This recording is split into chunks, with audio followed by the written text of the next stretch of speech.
Hi, listeners. It's Becca and Brooke with the College Admissions Insider podcast. We're here to remind you of Bucknell's application deadlines for this year. For incoming first-year students, our Early Decision 1 deadline is November 1st. And for Early Decision 2 and Regular Decision applicants, our deadline is January 10th. We can't wait to meet you through your application.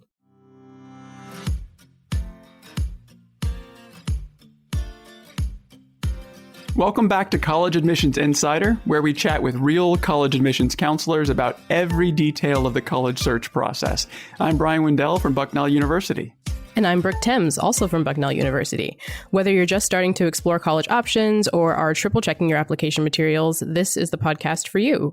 We break down a different topic every single episode, and we do it in 30 minutes or less. That's right. Now, Brooke, we've been reviewing the listener stats for College Admissions Insider, and we actually noticed something pretty cool. A lot of you out there are tuning in from countries outside the United States, and if that's you, welcome. Today's episode is all about the unique and sometimes complicated journey that international students must take if they want to apply to and attend a college in the United States. And if you're one of our international listeners, we are really glad you're here. If you're listening from the U.S., we welcome you as well. In addition to sharing advice for international students in this episode, we're also going to help families living in the U.S. understand what colleges are doing to make international students feel more welcome and how you can help. To make this discussion possible, we've brought in an in-house expert. Brett Basom is Bucknell's Associate Director of International Recruitment. He's been in college admissions for 30 years and at Bucknell for 3 years. In addition to meeting with students from all around the world, Brett reviews every application to Bucknell from an international student or an American student living overseas. Welcome to the podcast, Brett. Thanks, Brooke. It's great to be here. It's also exciting to hear that we have so many listeners from outside of the U.S., so a special welcome to them, along with anyone inside the U.S. who has an interest in supporting our international students.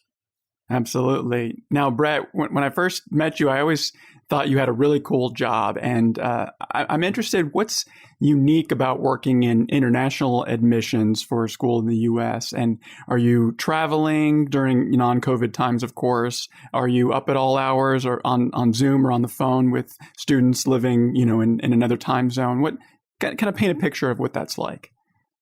Well, as the saying goes, it's always 5 o'clock somewhere. But I think more appropriately in my case, it's always 8 o'clock in the morning somewhere, and the world's just waking up and getting started with their school and business days.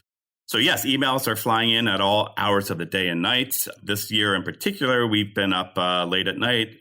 Had a lot of early mornings doing Zoom sessions and doing virtual visits. So yeah, it's been a very interesting year. But yeah, during non-COVID times, I do travel to a lot of different countries, typically about 2 months in the fall. I'll be outside of the U.S. and then another 1 or 2 months in the spring as well.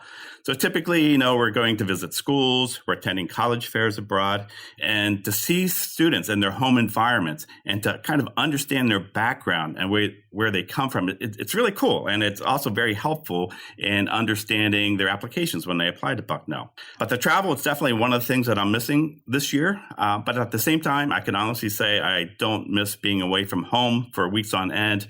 I don't miss the long flights and dealing with jet lag and different time zones. But yeah, it's all good. Exciting and rewarding, but definitely a little bit demanding there. But since you're such a globetrotter, can you give us a sense of what high schools look like in other countries, how different educational systems affect the college admissions process? Yeah, it's interesting. There's certainly a wide variety of educational curriculums around the world. Sometimes I'll go to a high school and I'll feel like, I'm at a suburban high school in LA or Long Island. But then other times I'll go to very remote schools, maybe on a mountaintop or something. So it's very, very interesting. When I first started doing college admissions, someone once told me that there were basically 3 types of educational curriculums out there. So one that's based on the U.S. system, one on the British, and one on the French. And everything else out there is some kind of derivation of one of them. So that's not totally true, but it does kind of help put things in perspective.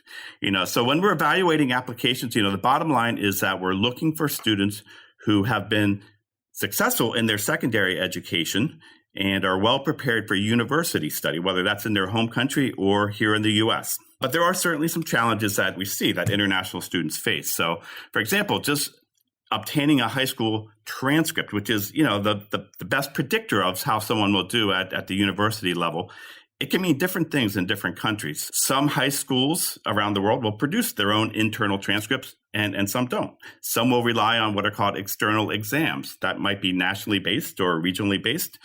But basically what we're looking for is their academic records from the last 4 years of secondary school. Another challenge is that a lot of schools don't have the concept that we have here in the U.S. of a guidance counselor or a college counselor. So in essence, there's no one at their high school to help them through the college admission process. So they need to either rely on themselves or seek outside help. Also, sometimes the teachers at their school may not speak English, and so they're not able to write letters of recommendation in English. So the students need to find a translator. And of course, there's also financial challenges that here in the U.S. that we don't think about a lot of times. You know, international students typically don't have the same resources for financial aid that we in the U.S. have. And in order to obtain a student visa, students from outside of the U.S. have to show that they'll have the financial support while they're in the U.S. And so that support can come from their family, but it can also come from a sponsor, could come from their government, or even the college themselves. But as we know, financial aid can be limited at colleges. And this can be, unfortunately, a major hurdle for many international students who want to study in the U.S.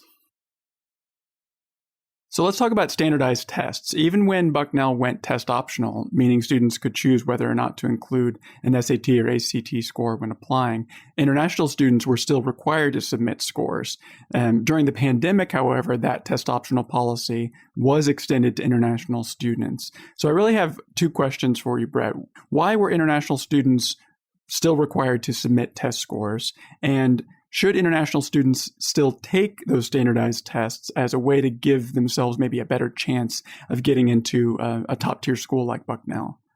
Brian, that's a great question. So when we look at the many educational curriculums around the world, it's sometimes difficult to tell the quality or the rigor of a particular curriculum, or sometimes it's difficult to even verify credentials. So having students submit SATs or ACTs are just a way that we use to standardize the process. It's just another tool that we use to compare apples to apples. And your second question, should students still take it? Well, the answer is it depends. I think we're at a very interesting point in time right now. Even before the pandemic hit, many institutions were already starting to move towards having test optional policies. And I think what we're seeing is that the pandemic only accelerated that. And with testing around the world disrupted, I think colleges and universities have had to go test optional in order to have not just international students, but also domestic students. So I think it's really going to be interesting to see what happens once this pandemic goes. Will colleges remain test optional or not?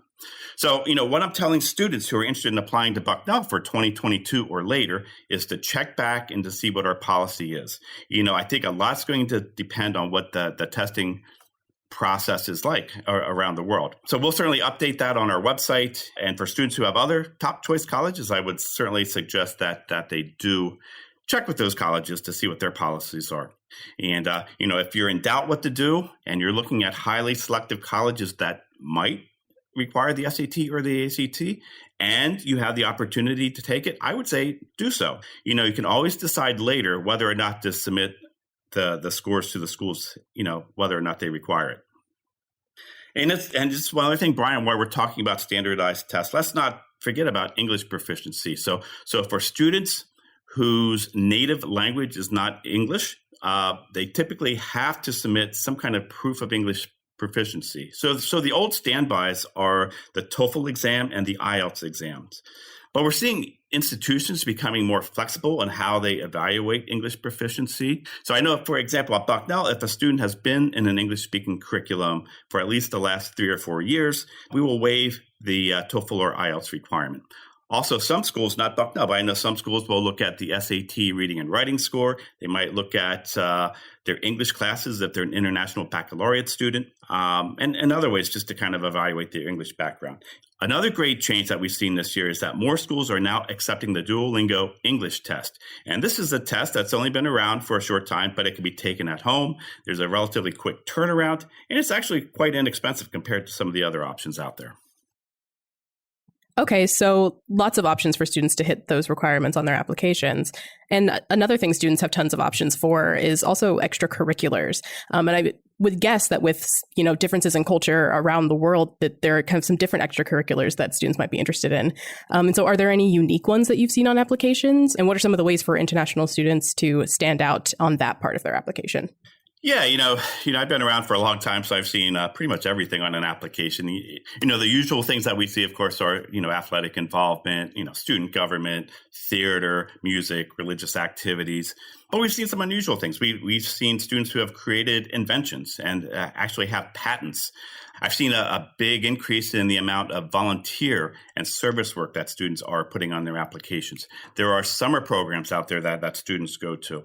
I've also seen an increase in something called manufactured activities. So these are activities that there are actually companies out there that will create activities that students can participate just so that they can put it on their college applications or on their resumes. But you know what? We understand that not everyone has access to these things. In fact, extracurricular activities are not even standard in some schools and in some countries.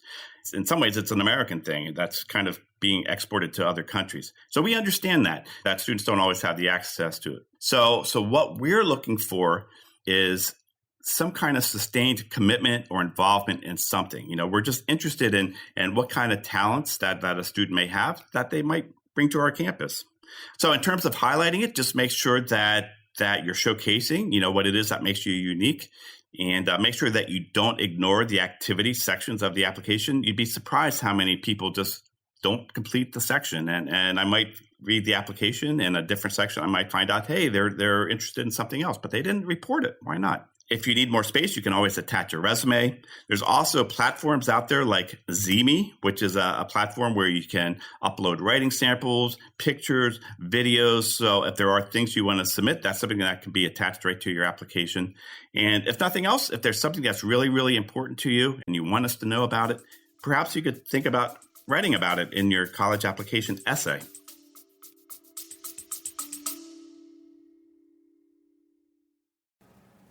Hi listeners, I'm Mia Mesger, an admissions ambassador at Bucknell University. The only thing better than listening to the Admissions Insider podcast is visiting our campus in person. With campus visits offered 6 days a week, nearly all year round, there are plenty of opportunities to tour campus, attend a preview session, or even sit in on a real class. To schedule your visit today, head to bucknell.edu/plan-a-visit, and hopefully I'll see you on one of my tours soon.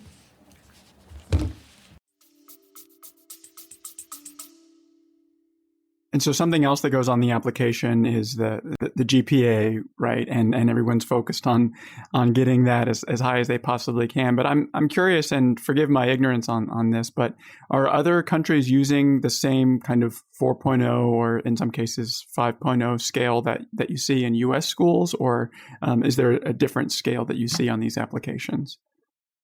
Yeah, not necessarily. I mean, I think a lot of the schools that are based on a U.S. curriculum will use a 4.0 scale or something similar. But what's interesting, Brian, is that even in the U.S., school scales vary from school to school, from state to state. So even for our domestic applicants, we're having to sometimes figure out, what does this scale mean in context of that school? But, around the world, there are a lot of different scales. The United Kingdom has a new IGCSE, which is what used to be called their O levels. That's on a 9-point scale. Vietnam has a 10-point scale. France and the Francophone countries that kind of adopted their curriculum use a 20-point scale. The International Baccalaureate, which is a standardized curriculum that's used around the world, has a 7-point scale. So yeah, a lot of different scales out there. But, once you start to look at a lot of them, they start to become familiar to you.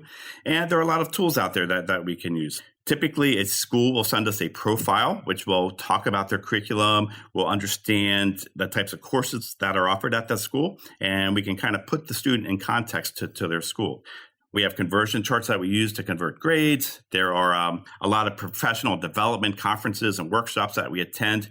And you know what? There's a great network of admission people out there that we tap into whenever we have questions. And if all else fails, I'll actually reach out to a school counselor if I need more information. So, again, when we're making these decisions, what we're looking for are students who have done well in context to their educational system. Yeah. It sounds like regardless of the different scales, it sounds like you are really using all the resources available to get a really good look at each individual student who is applying. And speaking of getting a good look, something that's been hard in the pandemic for everyone, but especially international students, is being able to come visit a school to get that really in-depth look and see if it might be a good fit. And so what are some of the ways that international students can see, whether the colleges on their lists are a good fit if they're not able to visit?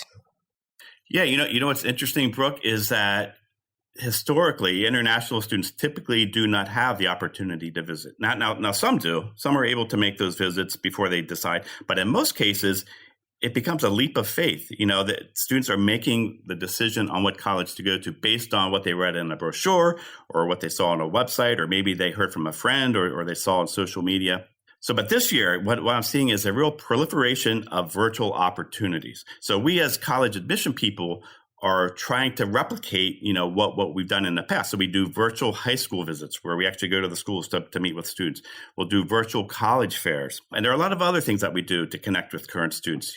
We also open up the opportunities on our campuses for international students. So like the virtual information sessions that we offer. We also have ambassador chats here at Bucknell where students can meet with other students on our campus virtually. We have virtual tours. And the new thing that we're really excited about is our Bison to Bison platform for admitted students. So once a student is offered admission to Bucknell, they're invited to join the platform, and there they can connect with other students at Bucknell, faculty at Bucknell. They can attend sessions to learn about engineering at Bucknell, or what do they need to bring when they come to campus in the fall. So that's something that's really, really exciting. So if you look at it in many ways, there are actually more opportunities than existed just a year ago. So I tell students, make sure you're doing your research. Take advantage of all the opportunities that Bucknell and other schools are putting out there virtually. And you certainly want to connect with current students and faculty. And lastly, for those of you out there who are just starting your college search, there are a lot of good resources out there. There are a lot of websites where you can do searches for colleges. If your school typically sends students to the U.S., they probably have some kind of university counseling office where they have resources that you can use. There are educational consultants out there that specialize in international admissions. And I want to give a big shout out to an organization called Education USA. So Education USA is a network of over 430 advising centers around the world in over 175 countries, and they are sponsored by the U.S. government.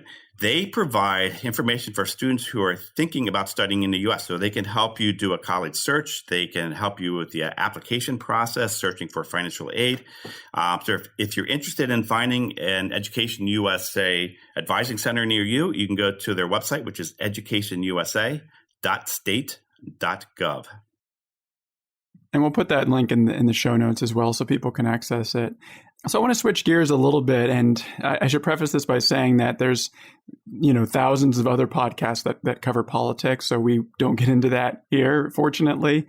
But I do wonder if you could talk just in a general sense about how the policies of any administration might impact the number of international applicants that a place like Bucknell might receive, and also just the application process in general. Yeah, I think perception means a lot internationally. So certainly as a nation, we want to be seen as a welcoming and safe destination for international students. And that perception alone can really affect the number of applications and students who enroll. It's great to have a positive immigration policy. It's great to maintain positive relationships with other nations.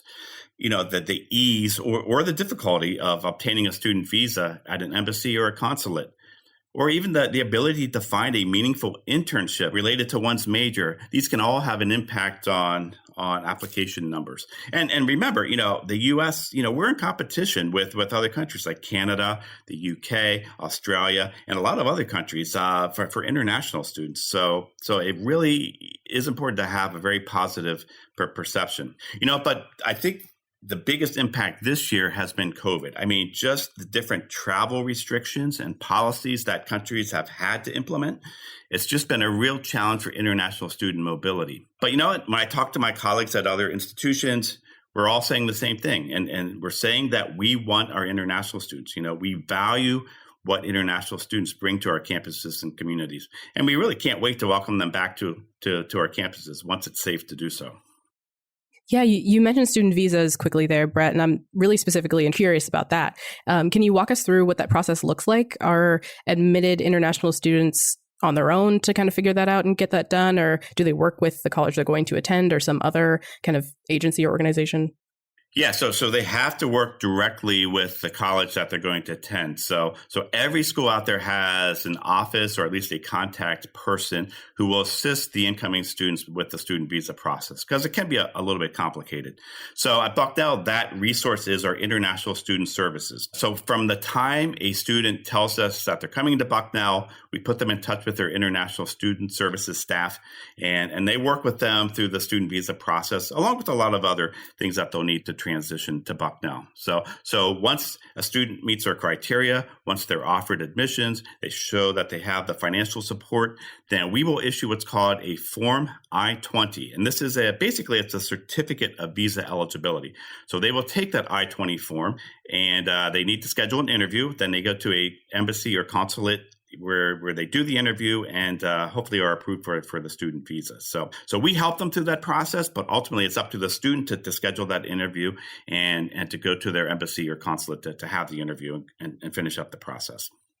I think one big thing that I'm going to take away from this episode, Brett, is that it's a lot of work to attend a school in the United States. It's certainly worth it. But our international friends who come to a place like Bucknell, they do have to do a lot of work, not just in the classroom, but beyond to be able to make this happen. And so once they get here, once they arrive at their place of higher education, I wonder what the other side looks like, what people like you and me and Brooke and everyone else at these schools can do to make sure they feel welcome and supported throughout their college journey. Absolutely, Brian. You know what? I give international students a lot of credit. I mean, you think about it just for a minute. You know, they're coming to a different country. They're coming to a different culture, often a different educational system, often sight unseen. They may have never been out of their country, and they're away from their family and friends. In fact, I've talked to some students who, you know, they come here as a first-year student, and they're here for all 4 years. They don't even go home for 4 years. Now, typically, most students will go home at least during the summers, but there are some that are unable to do that because of the costs. So really, you know, I think we should do all we can do to welcome them. You know, take the time to get to know someone. Acknowledge that they are away from home, and don't be afraid to talk to someone that you don't know. Ask them, how are they doing? And maybe more importantly, actually listen. You know, have curiosity, but be thoughtful about what you're asking. For example, it might not be a great idea to ask somebody from Africa if they have giraffes in their backyard. And that's something that's happened. But ask, you know, broader questions. You know, what's the food life back home? What's the climate like? How are you adapting? How are you adjusting? Also, you want to be cognizant of our behavior as Americans and with American culture and slang. So a classic example that you may have heard of is just the simple greeting, you know, how are you? You know, that's something that we as Americans say all the time. How are you, Brian? I'm good. I'm fine. And we just kind of walk on. But international students will very often take that question literally. How are you? Oh, you want to know how I am? So let's talk. So they look at that as a cue for interaction. So just be careful about what you say. Be careful about your jargon and your slang. And really, you know, as we're in this new COVID world where we're all wearing masks and we're being socially distanced, that communication, that welcome that we need to give international students is even more important, because just think about coming to another country for the first time and everyone's wearing masks. So really, I think it's more important than ever. And then for the international students out there, you know, I think wherever you end up, make that effort, you know. Take advantage of the many opportunities that you're going to have. Meet somebody new, try something different, you know, join a new club and break out of your comfort zone, because this is where growth will really occur. Yeah, I love that. That's all really wonderful advice. And zooming out even a little bit further to look at kind of schools around the nation in general, why is it important for schools like Bucknell and others to expand their reach beyond just U.S. borders and inviting students from different cultures and, you know, languages and backgrounds all over the world to join their communities? Yeah, well, the quick and obvious answer is that it adds diversity to our campuses. But when you dig deeper, there are really so many more important reasons. International students really do enrich our classrooms and our communities. They bring a different perspective. They bring a different way of thinking, maybe a different educational background, different ways of doing things. So our classrooms are really enriched when we have those voices from Africa and South America and Europe and the Middle East on our campuses. That's a great thing. Another thing is the concept of soft diplomacy. What we're doing in essence is creating goodwill ambassadors. So if our international students come here and have a positive experience, they're going to go home and they're going to say good things about our campuses, our towns, and our nation. So that goes a long way. It increases cross-cultural understanding. And by the way, you know what? That's why we also encourage our U.S. students to go abroad so that they can have that same cross-cultural experience. And finally, Brooke, I think we as colleges and universities have a social and a moral responsibility. We are more interconnected now than ever and need to work together to solve the world's problems. We see it in the pandemic, right? We see that we as nations have to work together and we no longer live in a bubble. So international education really is the way to begin to build those important bridges. I think those are inspiring words, and that's a great place to end this episode of College Admissions Insider. Thank you, Brett, for being our guest and really giving us some great insight about international students. I just found it really fascinating. I also want to thank our listeners for being such an important part of the College Admissions Insider community. Yeah, we hope you'll tune in for the next episode that we drop on Monday, March 22nd. We'd also love to hear from you out there. If you have a question or a comment or even want to be a guest on a future episode, you can email podcast@bucknell.edu. And if you're interested in learning more about applying to Bucknell, whether that's as an international student or someone who lives within the U.S., you can head over to bucknell.edu/apply, and we will add that link and some others to the show notes as well. Thank you so much for listening to College Admissions Insider, and we will see you next time.